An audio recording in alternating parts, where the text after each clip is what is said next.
Mum was 67 and she was diagnosed just as I got the job here at the Douglas Macmillan, which I couldn't believe, but I think it was fate in a way that I was here, and the support that we had was just amazing.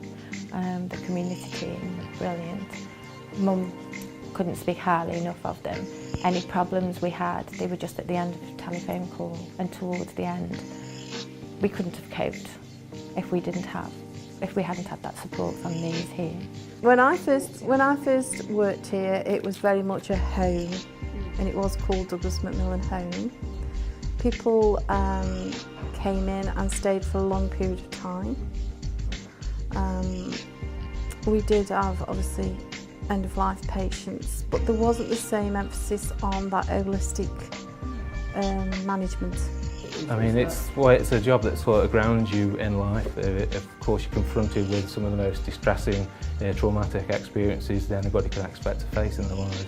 But at the same time, you know, it's when you see like people's inner resources coming out and their coping strategies, and they adapt to it. You know, and it's you know, again, you say, very inspirational. What the hospice provides for its patients, if that's the word to use, is just fantastic. I have been around the hospice looking at how it all works when I just joined. And I can say that from what I see, all our staff go that extra mile, 10%, 20%, to see people cared for properly. Hospice at Home's been going for 11 years now, and I've been with it probably for the last 8.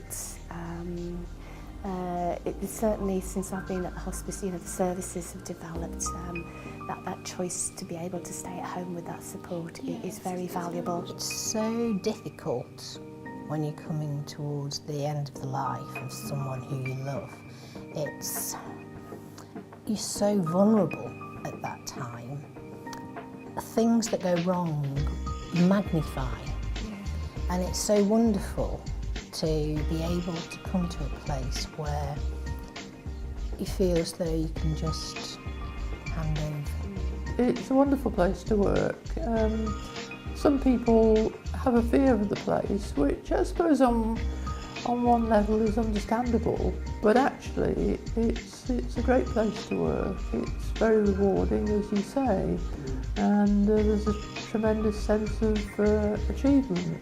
From when we talk to patients, when patients come, it's like a great relief once they get here, because other than a hospital environment that's so busy and so much going on, here they get the peace and quiet, they've got the beautiful views.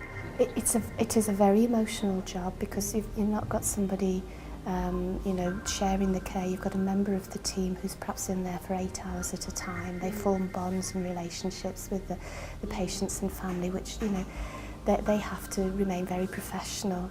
But being in somebody's home at that length of time, you know, you can almost become like one of the family. It is a lovely, lovely place to work.